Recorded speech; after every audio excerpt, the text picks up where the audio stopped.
إن الحمد لله نحمده ونستعينه ونستغفره ونعوذ بالله من شرور أنفسنا ومن سيئات أعمالنا من يهده الله فلا مضل له ومن يضلله فلا هادي له وأشهد أن لا إله إلا الله وحده لا شريك له وأشهد أن محمدًا عبده ورسوله أما بعد فإن خير الحديث كتاب الله وخير الهدي هدي محمد صلى الله عليه وسلم وشر الأمور محدثاتها وكل محدثة بدعة وكل بدعة ضلالة وكل ضلالة في النار فأعوذ بالله السميع العليم من الشيطان الرجيم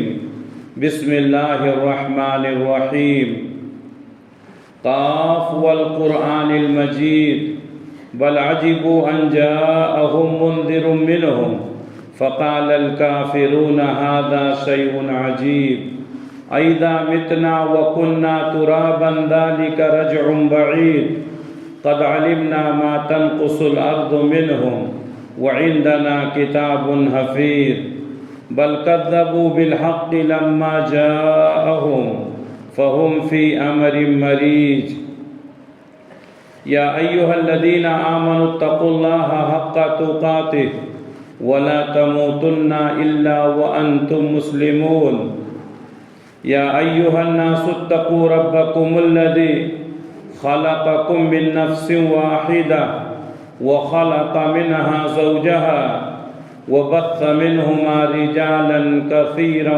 ونساء واتقوا الله الذي تساءلون به والأرحام إن الله كان عليكم رقيبا يا أيها الذين آمنوا اتقوا الله وقولوا قولا سديدا يصلح لكم أعمالكم ويغفر لكم ذنوبكم ومن يطع الله ورسوله فقد فاز فوزا عظيما ہر طرح کی تعریف اللہ رب العالمین کے لیے لائق اور زیبا اور درود و سلام نازل ہوں اللہ کے تمام نبیوں پر خصوصاً آخری نبی حضرت محمد مصطفیٰ صلی اللہ علیہ وسلم پر۔ محترم حاضرین، اللہ تعالیٰ نے ہم سب کو پیدا کیا اور ہماری رشد و ہدایت کے لیے اللہ تعالیٰ نے بہت سے پیغمبروں کو بھیجا۔ ان پیغمبروں نے زندگی کا مقصد بتایا اور وہ تمام کام بتائے جو ہمارے لیے دنیا اور آخرت میں رحمت کا سبب بنتے ہیں، اور ان تمام کاموں سے آگاہ کیا جو ہمارے اور آپ کے لیے دنیا اور آخرت میں تباہی کا سبب بنتے ہیں۔ ہم سب کو یہ بات معلوم ہے کہ جو کام ہم نیک کرتے ہیں، نیک کاموں پر اللہ خوش ہوتا ہے، اللہ کی رحمتیں نازل ہوتی ہیں، لیکن جو کام ہم برا کرتے ہیں، برے کاموں سے اللہ ناراض ہوتا ہے، اللہ ناخوش ہوتا ہے۔ لیکن برے کاموں میں کچھ کام ایسے ہیں کہ اگر کوئی شخص وہ کام کرتا ہے تو اس کے اوپر اللہ کی لعنت ہوتی ہے۔ ہم جب کسی کو بہت زیادہ ناپسند کہتے ہیں تو کہتے ہیں تو ملعون ہے، تیرے اوپر اللہ کی لعنت ہے۔ تو لعنت کے معنی ہوتے ہیں اللہ کی رحمت سے دوری۔ وہ لوگ جو اللہ تبارک و تعالیٰ کے نافرمان ہیں، گنہگار ہیں، وہ اللہ کی رحمتوں سے دور ہیں، لیکن یقیناً ان گناہوں میں کچھ کام ایسے ہیں کہ ان کا ارتکاب کرنے والا اللہ کی رحمت سے محروم ہو جاتا ہے، اس کے اوپر اللہ کی لعنت ہوتی ہے۔ آج کے مختصر خطبے میں میں آپ کو یہ بتانے کی کوشش کروں گا کہ وہ کون سے اعمال ہیں کہ ان کو انجام دینے والا ملعون ہو جاتا ہے، اللہ کی رحمت سے محروم ہو جاتا ہے، اللہ تبارک و تعالیٰ کی لعنت ہوتی ہے اس شخص کے اوپر۔ قبل اس کے کہ میں ان اعمال کا سلسلہ شروع کروں، اللہ سے دعا ہے کہ اللہ تبارک و تعالیٰ ہمیں ایسے کاموں سے محفوظ رکھے جو لعنت کا سبب بنتے ہیں۔ سب سے پہلی چیز جو لعنت کا سبب بننے والی ہے شرک اور اس کے وسائل۔ ایک آدمی شرک کرتا ہے تو مشرک گنہگار ہے، اللہ کی رحمت سے محروم ہے، وہ جنت میں نہیں جا سکتا ہے، یہ باتیں ہم سب کو معلوم ہیں۔ لیکن ایک وہ شخص ہے جو شرک کرتا ہے اور شرک کے لیے وسائل فراہم کرتا ہے، دونوں میں بہت فرق ہے۔ بہت سارے لوگ دنیا میں ہیں جو شرک کرتے ہیں، ان کا گناہ اپنی جگہ پر، لیکن کچھ لوگ ایسے ہیں جو شرک کے اڈے قائم کرتے ہیں، شرک کے لیے کوئی وسائل فراہم کرتے ہیں۔ ایسے لوگوں کا گناہ شرک کرنے والوں سے بھی زیادہ ہے۔ اگر کوئی آدمی شرک کا اڈا بناتا ہے جہاں پر لوگ آ کر کے شرک کریں، اللہ کی نافرمانی کریں، تو اس معبد کو بنانے والا، اس کو وجود میں لانے والا، اس چیز میں، اس جگہ پر جتنے لوگ شرک کریں گے ان تمام کے گناہوں کا ایک حصہ اس کو جائے گا جس نے وہ وسائل فراہم کیا ہے۔ حضرت عائشہ صدیقہ رضی اللہ تعالیٰ عنہ کہتی ہیں کہ اللہ کے نبی صلی اللہ علیہ وسلم مرض الموت میں تھے اور آپ کی موت کا وقت بالکل قریب ہو چکا تھا۔ آپ صلی اللہ علیہ وسلم نے بہت ساری وصیتیں فرمائی، جس میں بار بار آپ یہ وصیت فرما رہے تھے اور آپ اپنی زبان سے ذکر کر رہے تھے، لعن اللہ الیہود والنصارى اتخذوا قبور انبیائہم مساجدا۔ صحیح بخاری صحیح مسلم کی حدیث ہے۔ آپ غور کریں کہ اللہ کے نبی صلی اللہ علیہ وسلم کی زندگی کے آخری ایام نہیں بلکہ آخری لمحات ہیں، اب آپ دنیا سے رخصت ہونے والے ہیں، اور ایسے وقت میں آپ یہ بات کہہ رہے ہیں کہ یہودیوں پر اللہ کی لعنت ہے، نصرانیوں پر اللہ کی لعنت ہے۔ ان لوگوں نے اپنے نبیوں کی قبروں کو سجدہ گاہ بنا لیا، یعنی جب ان کے نبی انتقال کرتے تھے تو اس نبی کی قبر پر وہ لوگ سجدہ کرتے تھے، وہاں پر عمارت بنا لیتے تھے اور وہاں جا کر کے انبیاء کی قبروں پر سجدہ کرتے تھے۔ اللہ کے نبی صلی اللہ علیہ وسلم کی کچھ بیویاں حبشہ گئیں، انہوں نے حبشہ کے ایک گرجا گھر میں دیکھا کہ کچھ تصویریں لگی ہوئی ہیں۔ اللہ کے نبی صلی اللہ علیہ وسلم کے پاس آئیں اور عرض کیا کہ اے اللہ کے رسول، ہم حبشہ کے ایک گرجا گھر میں گئے تھے، وہاں ہم نے دیکھا کہ کچھ انبیاء کی تصویریں لگی ہوئی ہیں، کچھ اچھے لوگوں کی تصویریں لگی ہوئی ہیں۔ تو ہمارے نبی نے فرمایا، دنیا میں سب سے بدبخت انسان وہ ہے کہ اپنے بزرگوں کو مرنے کے بعد وہ قبر بنا لے، اپنے بزرگوں کی قبر بنا کر کے ان کی عبادت کرنے لگے۔ یہ لوگ دنیا کے سب سے ملعون ہیں۔ جب ان کا کوئی نبی، ان کا کوئی بزرگ مر جاتا تھا تو اس کی قبر پر یہ لوگ عمارت تعمیر کر لیتے تھے اور اس کی عبادت کرتے تھے۔ میں آپ کو یہ بتاتے چلوں کہ قبر پرستی کی اور بت پرستی کی ابتدا کب سے ہوئی۔ اللہ تعالیٰ نے حضرت آدم کو پیدا کیا، جنت سے نکالا، دنیا میں اتارا، اس وقت یہ گناہ نہیں تھا، بہت سارے گناہ تھے، قتل کا تھا، حسد کا تھا، تکبر کا تھا، نفرت کا تھا، یہ سب گناہ تھے، لیکن شرک نہیں پایا جاتا تھا۔ کافی دنوں تک، کئی عرصوں تک، کئی صدی تک شرک نہیں پایا جاتا تھا۔ سب سے پہلے شرک کی ابتدا حضرت نوح علیہ السلام کے زمانے سے ہوئی، اور وہ بھی کیسے ہوئی؟ عقیدت کی بنیاد پر۔ حضرت نوح علیہ السلام کے زمانے میں 5 لوگ تھے، بڑے اللہ والے تھے، بڑے بزرگ تھے، بڑے نیک تھے۔ جب ان کا انتقال ہو گیا لوگ ان کو یاد کرتے تھے، شیطان نے ان کی عقیدت کا فائدہ اٹھایا اور لوگوں کو مس گائیڈ کیا، کہا اتنے بڑے بڑے لوگ، اتنے اچھے لوگ دنیا سے گزر گئے اور تم لوگوں نے ان کو بھلا دیا، کتنی بڑی ناشکری ہے۔ پھر کیا کیا؟ ان گزرے ہوئے لوگوں کے نام پر لوگوں کو اکٹھا کرنے لگا، لوگ ان کے نام پر اکٹھا ہوتے تھے، ان کو یاد کرتے تھے اور اس طریقے سے ان کے نام پر مجلسیں سجاتے تھے۔ پھر دھیرے دھیرے ان بزرگوں کی تصویریں بنائی گئیں، پھر ان بزرگوں کے اسٹیچو بنائے گئے۔ یہیں سے بت پرستی کی ابتدا ہوئی، یہیں سے قبر پرستی کی ابتدا ہوئی۔ اب جس شکل میں ہو، زمین کے اندر اگر ہے تو اس کو بت پرستی کہتے ہیں، قبر پرستی کہتے ہیں، زمین کے اوپر ہے، اسٹیچو وغیرہ بنا ہے تو اس کو بت پرستی کہتے ہیں، لیکن شکل دونوں کی ایک ہی ہے۔ عمل دونوں کا ایک ہی ہے. یہ پوائنٹ ہے جو ہم کو سمجھنے کی ضرورت ہے. یہیں سے قبر پرستی کی ابتدا ہوئی, یہیں سے بت پرستی کی ابتدا ہوئی. ود, یغوث, یعوق, نصر, سعا, یہ 5 لوگ تھے. ان کے نام پر لوگوں کو گمراہ کیا گیا, ان کے نام پر اسٹیچو بنایا گیا. یہاں سے لوگوں نے قبر پرستی اور بت پرستی شروع کی. آج بھی یہ 5 کا مسئلہ موجود ہے. اس زمانے میں نوح علیہ السلام کے زمانے میں صدیاں گزر گئیں, لوگ 5 لوگوں کو یاد کرتے تھے. آج بھی امت کے اندر 5 لوگوں کو یاد کرنے والے ہیں جس کو پنجتن کہتے ہیں. آپ کو یہ مسئلہ سمجھنے کی ضرورت ہے. شیطان کس قدر انسان کو گمراہ کرتا ہے. کہتا ہے پنجتن پاک, یعنی 5 لوگ ایسے ہیں جو پاک ہیں, باقی سب ناپاک ہیں. وہ پنجتن کون ہیں؟ اللہ کے نبی صلی اللہ علیہ وسلم, آپ کی بیٹی حضرت فاطمہ رضی اللہ تعالیٰ عنہ, آپ کے دونوں نواسے حضرت حسن اور حسین رضی اللہ تعالیٰ عنہما, اور آپ کے داماد حضرت علی رضی اللہ تعالیٰ عنہ. یہ 5 ہیں جو پنجتن ہیں. انہی کے نام پر پنجے بیٹھائے جاتے ہیں, انہی کے نام پر نظر و نیاز کیا جاتا ہے, اور انہی کے ناموں کی دہائی دی جاتی ہے. صدیاں گزر گئیں, اس وقت بھی 5 کا معاملہ تھا, آج بھی 5 کا معاملہ ہے جو ہم کو سمجھنے کی ضرورت ہے. ایک وہ شخص ہے جو شرک کرتا ہے, اور ایک وہ شخص جو شرک کے اڈے فراہم کرتا ہے تاکہ لوگ جا کر کے وہاں شرک کریں.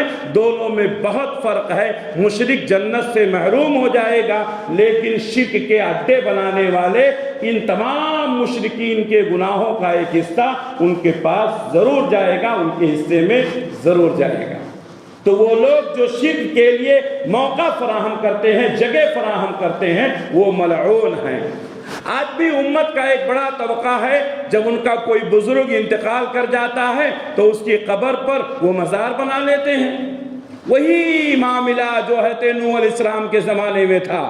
صدیاں گزرنے کے بعد آج بھی لوگوں کی سوچ, لوگوں کی مینٹالٹی آج بھی وہی ہے کہ کوئی بزرگ مر گیا تو اس کو یاد کرنے کے لیے اس کے نام پر مزار بنایا جائے, نظر و نیاز کیا جائے, وہاں بیٹھ کر کے اس سے وسیلہ حاصل کیا جائے, اس کے نام پر لنگر تقسیم کیا جائے. یہ سسٹم پہلے بھی تھا, آج بھی ہے. یہ شرکیہ کام ہے, یہ شرک کے اڈے ہیں, اور یہ بنانے والے, لوگوں کو فراہم کرنے والے ملعون ہیں. ہم نے نہیں کہا ہے, اللہ کے نبی صلی اللہ علیہ وسلم نے فرمایا لعن اللہ الیہود والنصارى اتخذوا قبور انبیائہم مساجدا.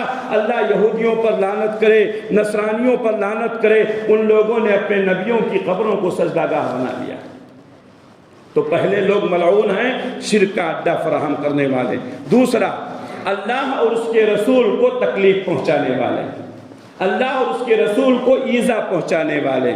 اللہ تعالیٰ نے فرمایا ان الذین یؤذون اللہ ورسولہ, بے شک جو لوگ اللہ کو تکلیف پہنچاتے ہیں اور اس کے رسول کو تکلیف پہنچاتے ہیں, لعنہم اللہ فی الدنیا والآخرہ, اللہ کی لعنت ہے ان کے اوپر دنیا میں بھی اور آخرت میں بھی. وَأَعَدَّ لَهُمْ عَذَابًا مُهِينًا, اور اللہ نے ان کے لیے رسوا کن عذاب تیار کر رکھا ہے. یہ سورہ احزاب کی آیت ہے. اللہ اور اس کے رسول کو تکلیف پہنچانے والے ملعون ہیں. سورہ احزاب. اللہ کو کوئی تکلیف پہنچا سکتا ہے؟ اللہ ہمارے تصور سے ماورا ہے, ہم اللہ کو کیا تکلیف پہنچا سکتے ہیں؟ لیکن ہماری زبان سے ایسا جملہ نکلتا ہے, ہماری حرکتوں سے اللہ ناراض ہوتا ہے. یہ ہے اللہ کو تکلیف پہنچانا. اس کی مختلف شکلیں ہیں. مثال کے طور پر کچھ لوگ ہیں جو اللہ کے لیے اولاد قرار دیتے ہیں کہ اللہ کی اولاد ہے. عیسائی کہتے ہیں کہ عیسیٰ علیہ السلام اللہ کے بیٹے ہیں. یہودی کہتے ہیں عزیر اللہ کے بیٹے ہیں. اس سے بڑا گناہ اور کیا ہوگا کہ اللہ کا بیٹا قرار دیا جائے, جبکہ اللہ نے فرمایا قل هو اللہ احد اللہ الصمد لم یلد ولم یولد ولم یکن له کفوا احد. اللہ کا نہ کوئی بیٹا ہے, اللہ کا نہ کوئی بیٹی ہے, اللہ تبارک و تعالیٰ کی نہ کوئی بیوی ہے. اللہ اکیلا ہے, اللہ اکیلا. اللہ کا بیٹا قرار دینا، اللہ کی بیٹی لوگ فرشتوں کو اللہ کی بیٹیاں کہتے ہیں، تو اللہ کی اولاد قرار دینا یہ اللہ کو تکلیف پہنچانا ہے، ایسے لوگ ملعون ہیں۔ اسی طریقے سے اللہ تبارک و تعالیٰ کی عبادت میں کسی کو شریک کرنا، جو کام اللہ نے اپنے لیے خاص کیا ہے، سر جھکانا، رکوع کرنا، سجدہ کرنا، نظر و نیاز کرنا، قربانیاں کرنا، مصیبتوں پریشانیوں میں اللہ کو پکارنا، یہ اللہ کے لیے خاص ہے۔ اگر اللہ کے علاوہ کسی اور کے لیے کیا جائے تو اللہ ناراض ہوتا ہے۔ یہ ہے اللہ کو تکلیف پہنچانا۔ اسی طریقے سے اللہ کو تکلیف پہنچانے کا ایک طریقہ یہ ہے جو بہت سارے لوگ انجانے میں کرتے ہیں، کہتے ہیں بہت خراب زمانہ گزر رہا ہے، کہتے ہیں نا، ہمارے لوگ بھی کہتے ہیں بہت خراب زمانہ آ گیا۔ اللہ کے نبی صلی اللہ علیہ وسلم نے فرمایا کہ اللہ تعالیٰ فرماتا ہے لوگوں زمانے کو برا بھلا نہ کہو، اللہ زمانہ ہے، اللہ زمانے کو بدلتا ہے، یہ رات، یہ دن، یہ سورج، یہ چاند، یہ لیل و نہار، یہ زندگی کا اتار اور چڑھاؤ یہ کس کے ہاتھ میں ہے؟ اللہ کے ہاتھ میں ہے۔ یہی دن پہلے بھی تھا، یہی دن آج بھی ہے، یہی راتیں پہلے تھیں، یہی راتیں آج بھی ہیں، یہی مہینے پہلے بھی تھے، وہی مہینے آج بھی ہیں۔ زمانے کو برا بھلا کہنا، اللہ کو برا بھلا کہنا۔ اگر حالات بدل گئے ہیں تو ہماری بدعمالیوں کی وجہ سے زمانے کو برا بھلا کہنے کے بجائے اپنے اعمال کی طرف توجہ دیں۔ جب ہمارے اعمال درست ہوں گے حالات درست ہوں گے، جب ہمارے اعمال خراب ہوں گے حالات خراب ہوں گے۔ بدعمالیوں کی وجہ سے حالات بدل گئے ہیں، سورج، چاند، ستارے، زمین، آسمان آج بھی وہی ہیں، قیامت تک یہی رہیں گی۔ زمانے کو برا بھلا کہنا یہ اللہ کو تکلیف پہنچانا ہے، جو بہت سارے لوگ کرتے ہیں۔ نبی صلی اللہ علیہ وسلم کو تکلیف پہنچانا، آپ صلی اللہ علیہ وسلم کے بارے میں لوگ کہتے تھے کان کے کچے ہیں، کوئی کچھ کہہ دیا تو نبی کو تکلیف ہوتی تھی۔ نبی کے بارے میں اس طرح کا جملہ کہنا۔ اللہ کے نبی صلی اللہ علیہ وسلم ایک بار مال غنیمت تقسیم کر رہے تھے، آپ نے نئے مسلمانوں کو جو کمزور تھے، نئے مسلمان تھے، مال غنیمت کا ایک حصہ ان کو دے دیا۔ منافقین نے کہا کہ آپ نے ناانصافی کی ہے۔ اللہ کے نبی کو تکلیف ہوئی۔ پیارے نبی صلی اللہ علیہ وسلم نے فرمایا اللہ موسیٰ پر رحم کرے، موسیٰ کو اس سے بھی زیادہ تکلیف پہنچائی گئی۔ نبی کے بارے میں اس طرح کی بات کہنا کہ آپ انصاف کیجئے، آپ ناانصافی کرتے ہیں، یہ نبی کو تکلیف پہنچانا ہے۔ نبی کا کلمہ پڑھنے والے، نبی پر ایمان لانے والے، نبی صلی اللہ علیہ وسلم کی سنتوں کے ہوتے ہوئے دوسروں کی باتوں پر عمل کرتے ہیں، یہ نبی کو تکلیف پہنچانا ہے۔ کلمہ نبی کا پڑھتے ہیں، لا الہ الا اللہ محمد رسول اللہ، عمل کس کی کرتے ہیں؟ اپنے اماموں کی۔ نبی کو تکلیف پہنچانا ہے۔ ایسے لوگ جو اللہ اور اس کے رسول کو تکلیف پہنچاتے ہیں ان کے اوپر اللہ کی لعنت ہے، دنیا میں بھی آخرت میں بھی اللہ نے ان کے لیے رسوا کن عذاب تیار کر رکھا ہے۔ سورہ احزاب پڑھ لیجئے۔ اسی طریقے سے لعنت کا ایک سبب ہے واضح دلائل اور ہدایت کے واضح ہونے کے بعد اس کو چھپانا۔ اہل کتاب کیا کرتے تھے؟ لوگوں کو اپنی باتیں بتاتے تھے۔ اللہ نے تورات میں جو باتیں بتائی ہیں، انجیل میں جو باتیں بتائی ہیں وہ نہیں بتاتے تھے، اپنی طرف سے بتاتے تھے، اللہ کی باتوں کو چھپاتے تھے۔ ایسے لوگوں پر اللہ نے لعنت بھیجی۔ اللہ نے فرمایا ان الذین یکتمون ما انزلنا من البینات والہدی، بے شک جو لوگ چھپاتے ہیں اس بات کو جو ہم نے نازل کیا، من البینات والہدی، دلائل کی بنیاد پر اور ہدایت کی بنیاد پر، دلائل اور ہدایت کو جو ہم نے نازل کیا ہے لوگ چھپاتے ہیں۔ من بعد ما بیناہ للناس فی الکتاب، اس کے باوجود کہ ہم نے اس کو کتاب میں واضح طور پر بیان کر دیا ہے۔ اللہ نے کتاب میں بیان کر دیا ہے، بجائے اس کے کہ ہم اپنی بات کریں، اللہ کی باتیں لوگوں کو بتائیں، نبی کی باتیں لوگوں کو بتائیں۔ اللہ کی کتاب رکھ کر کے دوسروں کی کتابیں پڑھ رہے ہیں، نبی کی کتاب رکھ کر کے دوسروں کی کتابیں پڑھ رہے ہیں، اللہ اور اس کے رسول کی صحیح بات لوگوں کو نہیں بتا رہے ہیں۔ اللہ تعالیٰ نے فرمایا کہ جو لوگ اس بات کو چھپاتے ہیں جو ہم نے بینات اور ہدا کو نازل کیا ہے، واضح ہونے کے باوجود جبکہ ہم نے لوگوں کے لیے واضح کر دیا ہے کتاب میں، اولئک یلعنہم اللہ، یہ وہ لوگ ہیں جن کے اوپر اللہ کی لعنت ہے، وَيَلْعَنُهُمُ اللَّاعِنُونَ، اور لعنت کرنے والوں کی لعنت ہے۔ یہ آیت آپ کو سورہ بقرہ میں ملے گی۔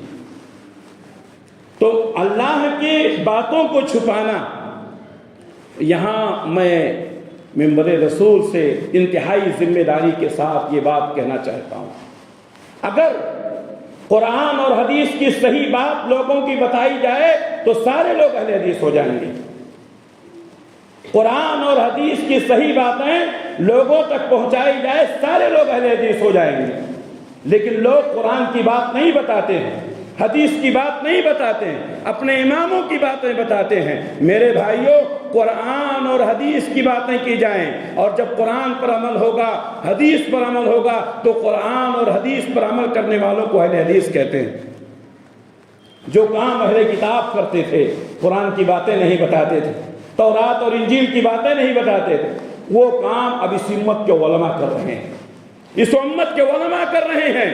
قرآن کی تعلیم دو، قرآن بتاؤ، حدیث بتاؤ، دین قرآن میں ہے، دین حدیث میں ہے۔ قرآن اور حدیث کو چھوڑ کر کے اماموں کی باتیں کرو گے، اصلاح کبھی نہیں ہو سکتی ہے۔ میرے بھائیوں، اللہ نے قرآن نازل کیا، اللہ نے حدیث نازل کیا ہے، قرآن اور حدیث میں دین ہے، قرآن اور حدیث سے ہٹ کر کے کوئی دین نہیں ہے۔ جو یہود و نصارہ کرتے تھے وہ اس امت کے علماء کر رہے ہیں۔ جو لوگ اللہ کی آیتوں کو چھپاتے ہیں، دلائل کے باوجود بھی، واضح ہونے کے باوجود بھی، ایسے لوگوں پر اللہ کی لعنت ہے۔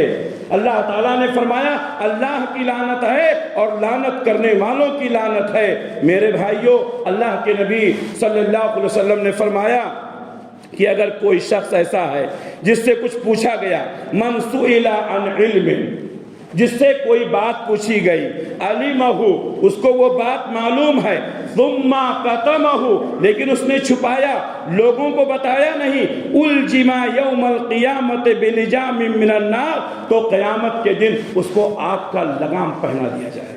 امت کے علماء کو ڈرنا چاہیے، امت کے علماء کو ڈرنا چاہیے کہ ہم نبی کی باتوں کو چھپائیں گے، قرآن کی باتوں کو چھپائیں گے، یہ زبان جو قینچی کی طرح چلتی ہے، قیامت کے دن اللہ تعالیٰ آگ کا لگام پہنا دے گا، پوری دنیا دیکھے گی، اللہ کہے گا یہ وہ شخص ہے جو اپنی باتیں کیا کرتا تھا، نبی کی بات کو چھپایا کرتا تھا، قرآن کی بات کو چھپایا کرتا تھا۔ میرے بھائیوں، وقت کا تقاضا ہے قرآن اور حدیث لوگوں کو بتایا جائے، اللہ اور اس کے رسول کے فرمودات بتائے جائیں، یہیں سے امتوں کی اصلاح ہوتی ہے، یہیں سے امتوں کے اندر انقلاب پیدا ہوتا ہے، یہیں سے امت کے لوگ قرآن و حدیث سے جڑتے ہیں۔ قرآن اور حدیث کو چھوڑ کر کے میری تیری باتیں کریں گے، لوگ گمراہیوں میں پڑے رہیں گے۔ افسوس ہوتا ہے ایسے لوگوں پر جو صاحب جبہ و دستار ہیں، جن کو لوگ مفتی سمجھتے ہیں، جن کو لوگ علامہ سمجھتے ہیں،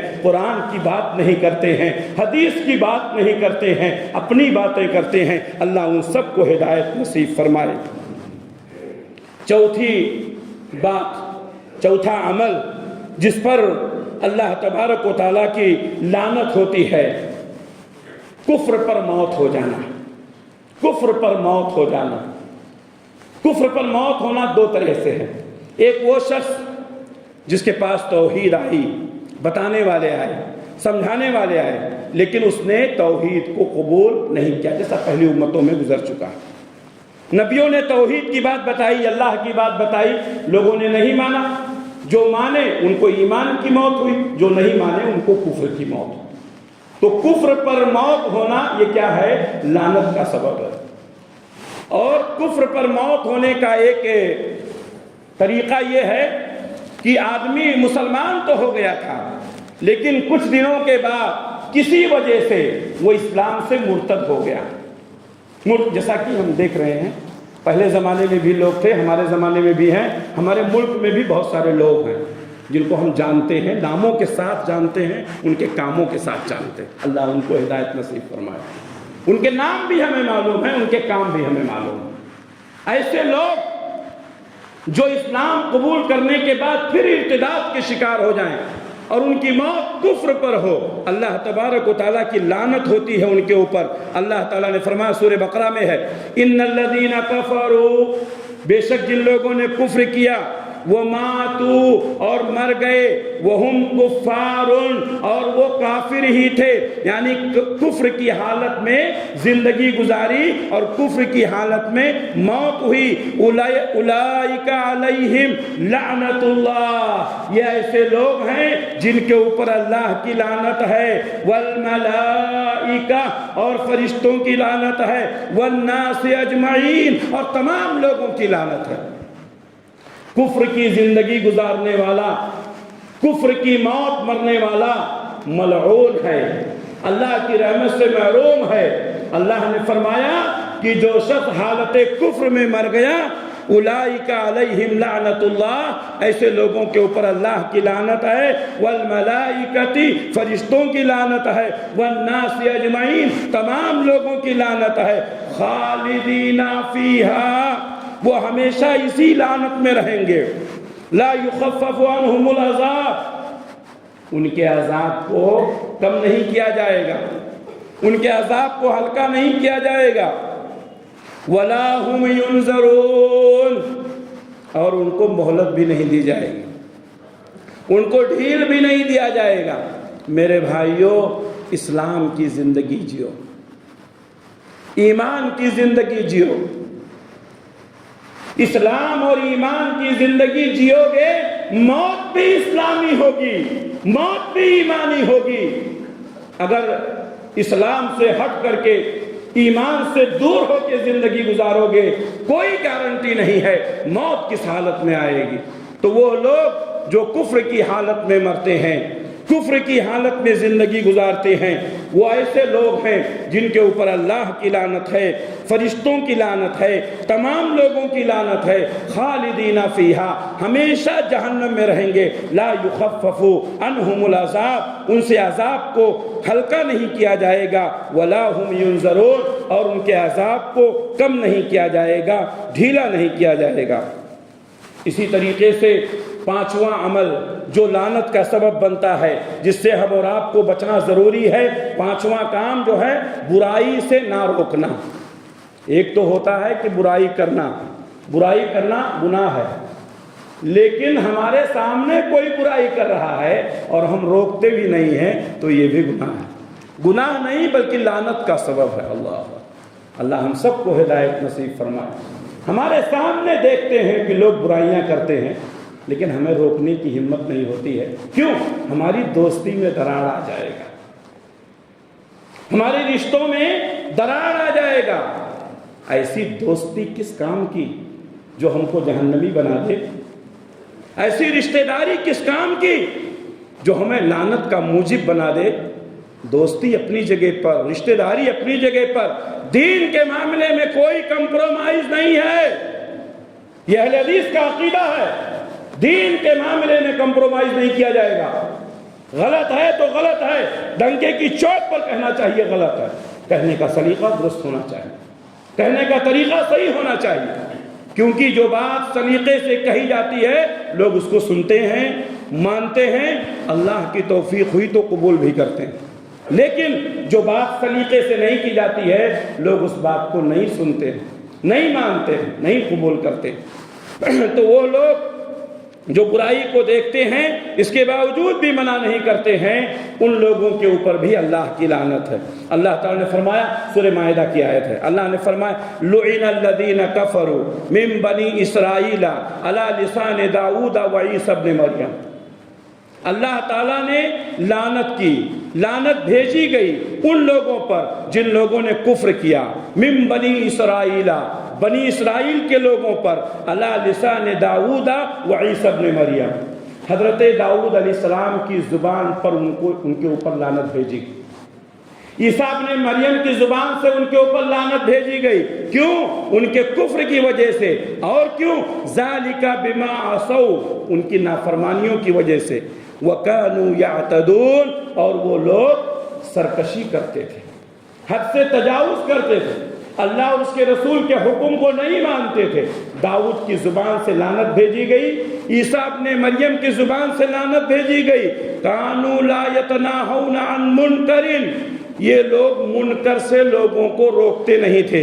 فعلوہ، وہ خود کرتے تھے اور جو وہ لوگ کرتے تھے ان سے روکتے نہیں تھے۔ لبئس ما کانوا یفعلون، یہ کتنا برا کام کرتے ہیں۔ معلوم یہ ہوا کہ منکر سے نہ روکنے والے بھی ملعون ہیں۔ منکر کسے کہتے ہیں؟ منکر کیا ہے؟ منکر وہ کام جو اللہ اور اس کے رسول کے حکم کے خلاف ہے، وہ کام جو اللہ اور اس کے رسول کے حکم کے خلاف ہے وہ منکر ہے۔ ہمارے سامنے کوئی کام کرتا ہے وہ اللہ اور اس کے رسول کے حکم کے خلاف ہے تو ہمیں اس کو منع کرنا چاہیے، ہمیں ٹوکنا چاہیے۔ اللہ نے بھی یہی بات کہی ہے، نبی نے بھی یہی بات۔ نبی صلی اللہ علیہ وسلم نے کیا فرمایا؟ من رأى منکم منکرا فلیغیرہ بیدہ، تم میں سے کوئی شخص منکر کام دیکھے تو اس کو اپنے ہاتھ سے روک دے۔ فَإِن لَمْ يَسْتَطِعْ فَبِلِسَانِهِ، ہاتھ سے نہیں روک سکتا ہے تو کیا کرے؟ زبان سے روک دے۔ وَإِن لَمْ يَسْتَطِعْ فَبِقَلْبِهِ، اور اگر زبان سے بھی نہیں روک سکتا ہے تو اس کو دل میں برا سمجھے۔ وَذَلِكَ أَضْعَفُ الْإِيمَانِ، یہ سب سے کمزور ایمان۔ اضعف یہ اسم تفضیل کا صیغہ ہے، اضعف سب سے کمزور، اس سے کمزور کوئی چیز دنیا میں ہے ہی نہیں۔ یعنی جو برائی کو برائی بھی نہیں سمجھتا ہے تو اس کا مطلب اب اس کے دل میں ایمان نہیں ہے۔ زبان سے منع کرنا ہے، ہاتھ سے روکنا ہے، کم سے کم دل میں برا سمجھنا ہے کہ جب موقع ملے گا اس کو ضرور ٹوکیں گے۔ میرے بھائیوں، ہم نہ زبان سے روکتے ہیں، نہ ہاتھ سے روکتے ہیں، نہ دل میں برا سمجھتے ہیں۔ اگر دل سے برا سمجھتے تو برائی میں شامل نہیں ہوتے۔ بنی اسرائیل کا معاملہ کیا تھا؟ پہلے جب کوئی غلط کام کرتا تھا تو بنی اسرائیل کے علماء ان کو روکتے تھے، یہ غلط ہے، یہ اللہ اور اس کے رسول کے حکم کے خلاف۔ اگر وہ لوگ مان گئے تو ٹھیک، نہیں مانتے تھے تو کیا کہتے تھے؟ ہم نے حجت قائم کر دی۔ پھر اس کے ساتھ ان کے ساتھ اٹھنا بیٹھنا کھانا پینا چالو کر دیتے تھے۔ لعنت بھیجی گئی ان لوگوں کے اوپر، ملعون قرار دیا گیا ان لوگوں کے اوپر۔ غلط کو غلط کہو، غلط لوگوں کا ساتھ نہ دو۔ اس غلطی کے معاملے میں اللہ کے نبی صلی اللہ علیہ وسلم نے بھی یہی بات کہی اور اللہ تعالیٰ نے بھی یہی بات کہی کہ جو لوگ منکر کو دیکھتے ہیں اس کے باوجود اس کو منع نہیں کرتے ہیں تو وہ لوگ ایسے ہیں کہ ان کے اوپر اللہ کی لعنت ہے۔ اللہ تبارک و تعالی ہم سب کو صحیح بات لوگوں تک پہنچانے کی توفیق عنایت فرمائے اور لعنت کے کاموں سے اللہ ہم سب کی حفاظت فرمائے۔ چھٹا عمل جو لعنت کا سبب بنتا ہے وہ ہے قطع رحمی کرنا، رشتوں کو کاٹنا۔ شرعی معاملے میں رشتے کو کاٹا جا سکتا ہے۔ سب سے بڑا مسئلہ دین کا رشتہ ہے، دین کا رشتہ سب سے بڑا رشتہ ہے۔ شرعی معاملے میں رشتے کو کاٹا جا سکتا ہے، دنیاوی معاملات میں یا چھوٹے موٹے معاملات میں رشتوں کا کاٹنا صحیح نہیں ہے۔ رشتوں کو کاٹنے والے اللہ تبارک و تعالیٰ کی رحمت سے محروم ہو جاتے ہیں۔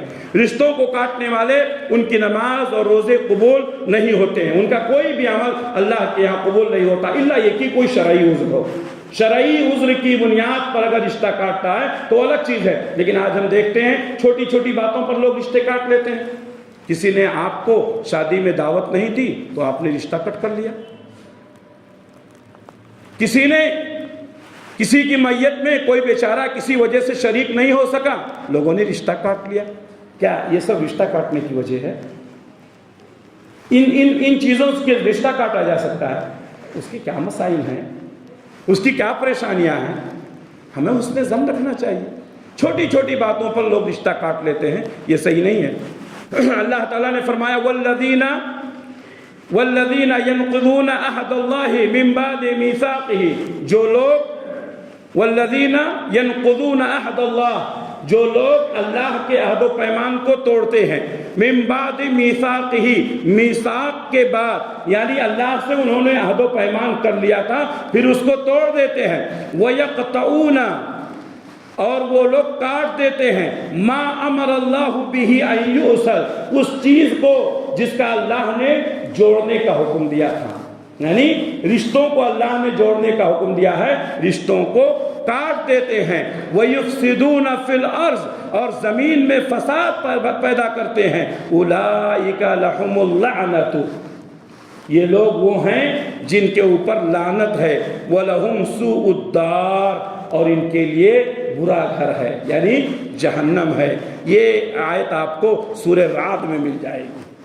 میرے بھائیوں، رشتوں کو کاٹنے والوں پر اللہ کی لعنت ہے، زمین میں فساد پیدا کرنے والوں کے اوپر اللہ کی لعنت ہے، اللہ کے عہد و پیمان کو توڑنے والوں پر اللہ کی لعنت ہے۔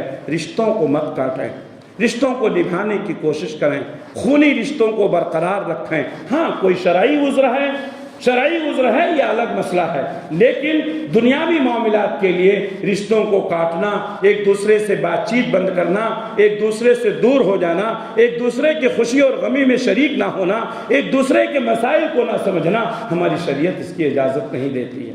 ہمارے جذبات ہیں، ہمارے احساسات ہیں، شریعت میں اس کا خیال کیا گیا، اس کو روا رکھا گیا۔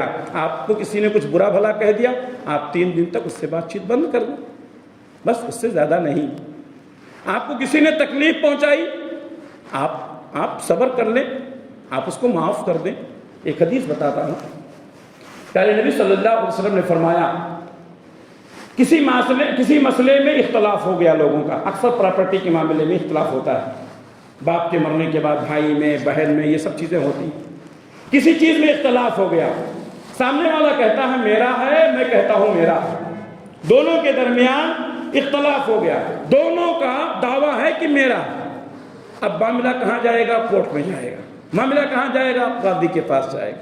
ہمارے نبی صلی اللہ علیہ وسلم نے فرمایا، اگر کوئی شخص صبر کر لیتا اس نیت سے کہ جھگڑا نہیں چاہتا، اپنے بھائی کو کورٹ میں گھسیٹنا نہیں چاہتا، اپنے بھائی کو کسی دوسرے کے سامنے لے جانا نہیں چاہتا، صبر کر لیا، میرے بھائی نے میرے ساتھ ناانصافی کی ہے، معلوم ہے یہ میرا ہے، میرا حق لے لیا، لیکن ایک بھائی کو ریسپیکٹ دیتے ہوئے، اس کی عزت کرتے ہوئے اس نے صبر کر لیا، نہیں بھائی میں کورٹ میں نہیں جانا چاہتا ہوں، میں اپنے بھائی کو دوسروں کے سامنے ذلیل نہیں کرنا چاہتا ہوں۔ اللہ کے نبی صلی اللہ علیہ وسلم کی پیاری حدیث سنو میرے بھائیوں، ہمارے نبی نے فرمایا، جو شخص اس لیے اپنے ہاتھ سے دستبردار ہو جاتا ہے کہ وہ جھگڑا نہیں چاہتا ہے، وہ لڑائی نہیں چاہتا ہے، میں ضمانت دیتا ہوں جنت میں اس کو ایک محل دلاؤں گا، جنت میں اس کو میں ایک محل دلاؤں گا۔